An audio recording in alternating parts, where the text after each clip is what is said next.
Lilo and Stitch are back in a live-action remake. Disney Australia had me along to the Melbourne preview screening of the new Lilo and Stitch movie, and to be honest, I was pleasantly surprised. I still don't think this movie was amazing, but it was better than I thought it was going to be.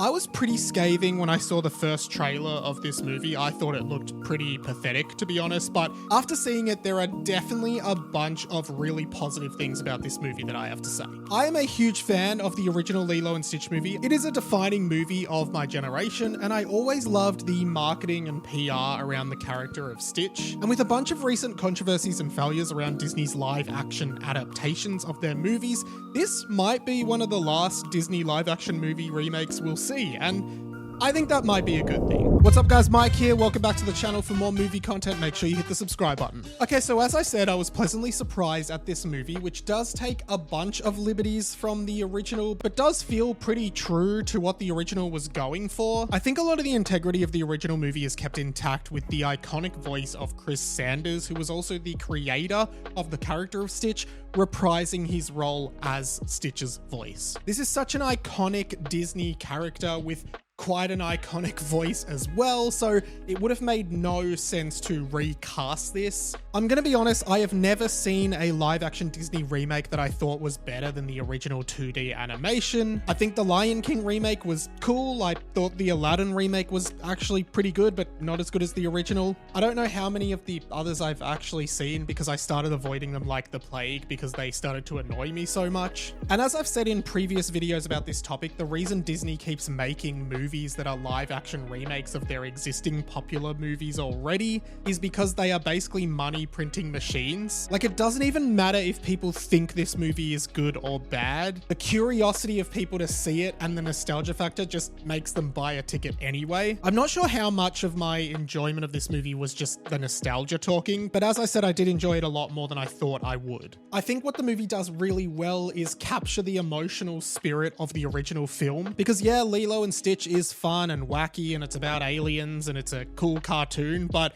there was a huge emotional core to that movie that really made it work. Like the whole Ohana means family and family means no one gets left behind or forgotten, that is burned into my soul from when I saw this as a kid. It's on a similar level as the moment in The Iron Giant where the giant at the end goes, "You stay, I go." I mean, those moments are incredible. And capturing that was always going to be a difficult part of transferring this movie to live action, but I do give it props for achieving that. I honestly did feel a lot of the emotion. I did feel a lot of the emotional stakes to the characters in the movie. In fact, I thought the relationship between Lilo and Nani, the two sisters, was even more profound in this one, maybe because they were just real humans and you could kind of believe it a lot more.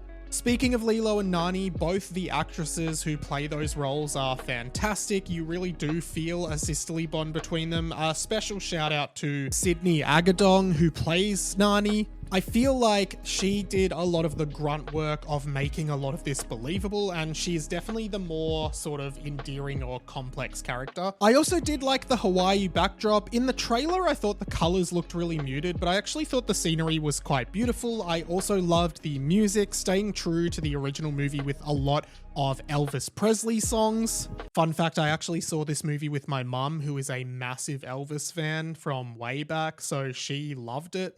There's even an Easter egg sort of during the credits where Stitch dresses up as Elvis like he did in the original movie, and the iconic scene where Lilo uses Stitch as a record player playing Elvis is in the movie as well. Hey guys, while I've got you, I'm trying to hit 10k subs by the end of 2025. I really think I can do it, but I need your help, so please hit that subscribe button to help me achieve this goal. I would love for you to be along for the ride on my pop culture channel, so please hit the subscribe button and stay in touch with me. A few negatives about the movie. First of all, I didn't particularly enjoy the characters of Jumba and Pleakley. Jumba's voice was completely wrong, and while I appreciated what Zach Galifianakis did in the movie, like, Jumba's voice is iconic. I mean, I'm saying iconic a lot in this video, but this movie is iconic. The characters are iconic. I think Jumba really needed to retain that accent he had. I thought it was so great. Pleakley still maintains the role of comic relief, but I really do think they did a disservice to the character by not being true to the animation. We know Pleakley was a cross-dressing alien. Well, he wasn't even really a cross-dresser. He just didn't understand the fashion of Earth, so he would dress up as a lady thinking that was normal.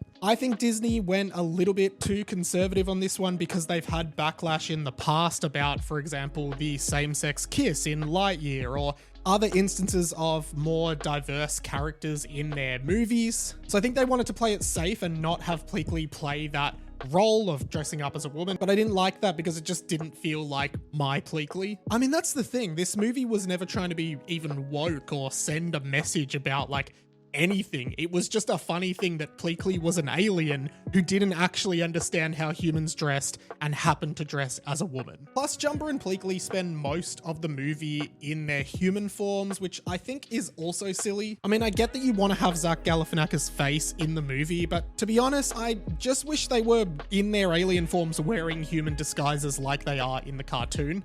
I mean, maybe that doesn't make quite as much sense in the live action framework, but I still think that was a big miss. It also does feel a little bit cheaply made at points. I mean, I guess that animation budget must have sent them through the roof, but I think they really communicate the character of Stitch and the chaos, which was probably the most important thing about a movie like this. Plus, they really communicate the heart of Stitch and the growth of Stitch as well. Gantu does not appear in the movie at all. He was probably the key villain in the original movie, but in this one, I guess Jumba takes on much more of the villain role. It is weird that they omitted an entire main character who appears in all of the Stitch media pretty much, but I don't know, I guess they just made that decision. All the other characters you know and love are there, like Cobra Bubbles and Nani's boyfriend David, who is in this movie as her next door neighbor and crush, but also his mum or grandma is a key character in the movie too. There is one little Easter egg or kind of like blink and you miss it cameo-ish sort of thing that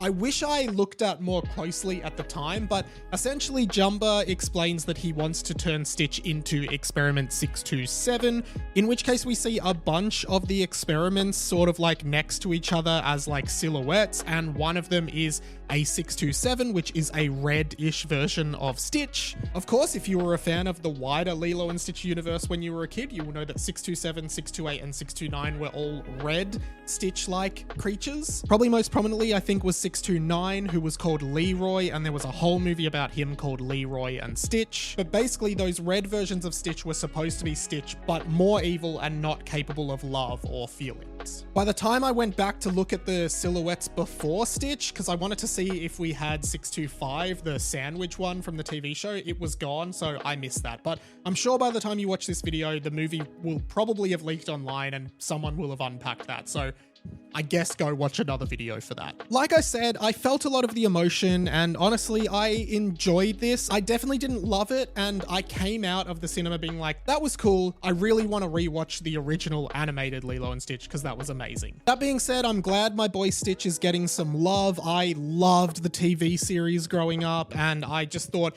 it was almost like Pokemon, how every week they had to try and find a new experiment. I found that really, really cool. I think Lilo and Stitch is worth a watch, especially if you're a Disney fan, but I do think this might be one of the last few live action Disney films based on the recent performance of them, and I'm hoping we can get something new in the Stitch franchise, but only if it's animated.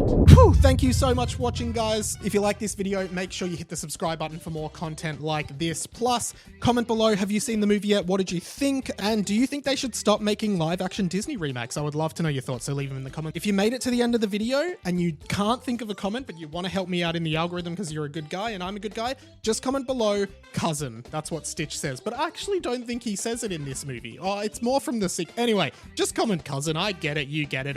It's fine. While I've got you, I'm all over the internet doing dumb stuff that I think is cool. I have a blog, I have a podcast, all the links are down below. And if you like this video, YouTube thinks you might like this one here.